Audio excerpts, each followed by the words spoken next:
बिस्मिल्लाहिर्रहमानिर्रहीम। आज की वीडियो में हमने डिस्कस करना है मल्टीपल रिग्रेशन को। इसमें हम testing of hypothesis about the regression coefficients करेंगे। और यहाँ पर ये देखें कि ये चूँकि चार प्रीडिक्टर्स हैं x1, x2, x3, x4, तो इसलिए ये मल्टीपल रिग्रेशन बन गई।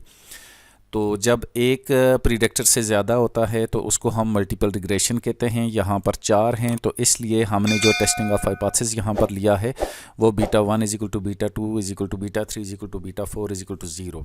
तो ये चार पैरामीटर्स की टेस्टिंग हम कर रहे हैं एट ए टाइम। यहाँ सबसे पहले आपका H0 आ जाएगा और वो आपको दिया हुआ है कि β1 is equal to β2 is equal to β3 is equal to β4 is equal to 0। और H1 में हम लिखते हैं कि at least one of the parameter is not equal to 0, is not 0। तो इसके बाद सेकंड में हम लेवल ऑफ सिग्निफिकेंस रखेंगे और लेवल ऑफ सिग्निफिकेंस हम यहाँ पर ले लेते हैं 0.05। इसके बाद थर्ड में हम जो है यहाँ पे एफ़ डिस्ट्रीब्यूशन जो है रखते हैं। तो वो एफ़ जो है वो हमारे पास होगा क्या होगा कि mean square for the regression divided by mean square error. तो एरर मीन स्क्वायर या MSE मीन स्क्वायर एरर, तो इसको डिवाइड कर लेते होते हैं। और यहाँ पर हम ये फोर्थ स्टेप में हम ऑलमोस्ट कैलकुलेशंस जो है ना वो करेंगे। तो कैलकुलेशंस में हम जो है ना एनोवा टेबल जो है ना वो यूज़ करेंगे। तो यहाँ पर देखें कि आपके पास ऑलरेडी जो है ना बहुत सारी चीज़ें जो है ना वो निकाली हुई हैं, तो इसलिए हम डायरेक्टली एनोवा टेबल में चले जाते हैं। और यहाँ देखें कि सबसे पहला जो काम होगा वो आपको डिग्रीज़ ऑफ फ्रीडम का बनेगा, यानी कि ये जो मैंने लिया है ये एनोवा टेबल है। तो ये एनोवा टेबल में आपने सबसे पहले यहाँ पे सोर्सेस में रिग्रेशन, दूसरा रेजिड्यूल एरर और तीसरा है टोटल सम ऑफ स्क्वायर। अब इसमें जो डिग्री ऑफ फ्रीडम होगी तो वो डिग्री ऑफ फ्रीडम क्या होगी रिग्रेशन की, ये यहाँ पर देखें आपके पास x कितने हैं 1 2 3 4। तो 4 जो है वो डिग्रीज ऑफ फ्रीडम यहाँ पर बनेगी, क्योंकि जनरल फॉर्म में हम इसको P कहते हैं, यानी कि P इज़ इक्वल टू 4। तो यहाँ पर 4 डिग्री ऑफ फ्रीडम इसकी हो गई। और इसके बाद जो टोटल डिग्री ऑफ फ्रीडम होता है वो होता है, देखें यहाँ टोटल ऑब्जर्वेशंस 30 हैं, तो ये 30 माइनस 1 हो जाएगा, n माइनस 1, तो ये बन जाएगा 29। और ये जो होता है यहाँ पर ये n माइनस पी माइनस 1 होता है, या इस 29 में से इस 4 को निकालें तो ये कितना बन जाएगा 25। तो ये देखें 4 और 25 को ऐड करें तो ये 29 हो जाता है।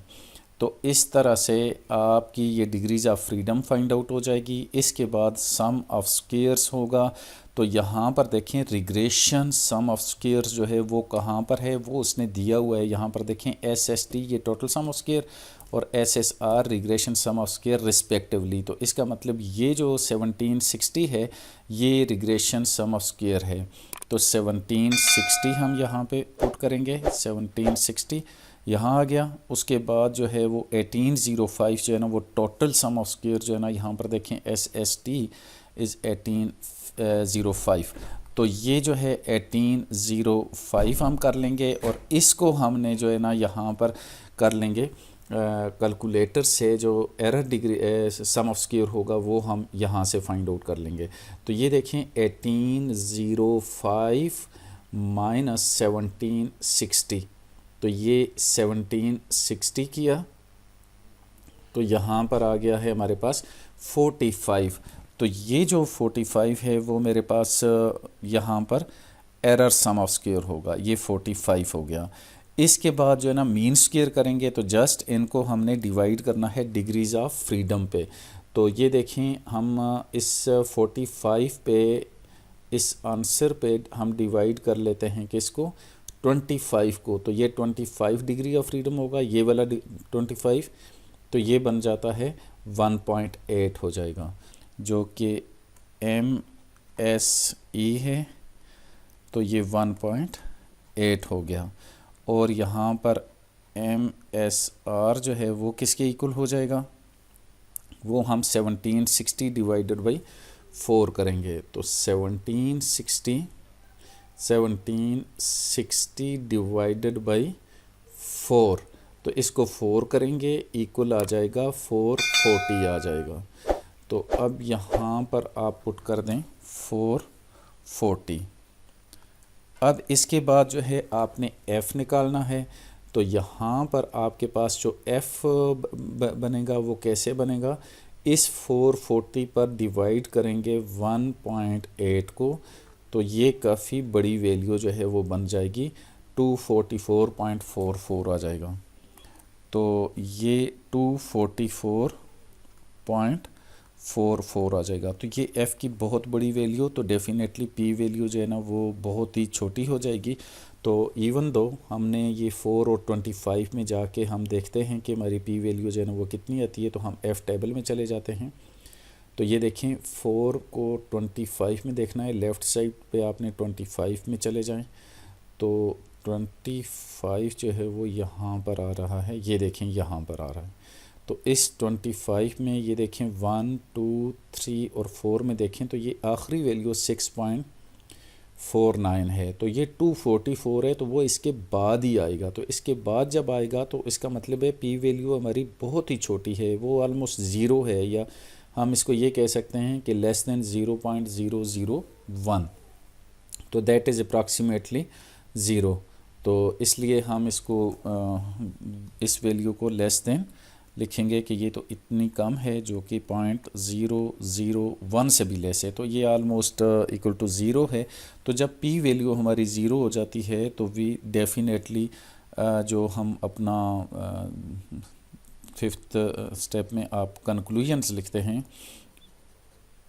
वो क्या हो जाएगा, हम करेंगे रिजेक्ट H0।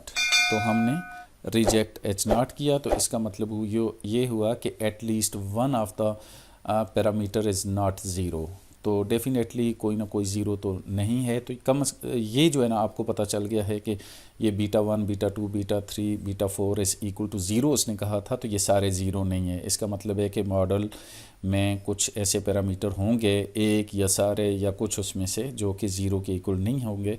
तो इसका मतलब है कि यहाँ पर रिग्रेशन लाइन जो है ना वो एग्जिस्ट कर रही है। तो हम यहाँ पर इसलिए इसको रिजेक्ट द नल हाइपोथेसिस कर लेते हैं।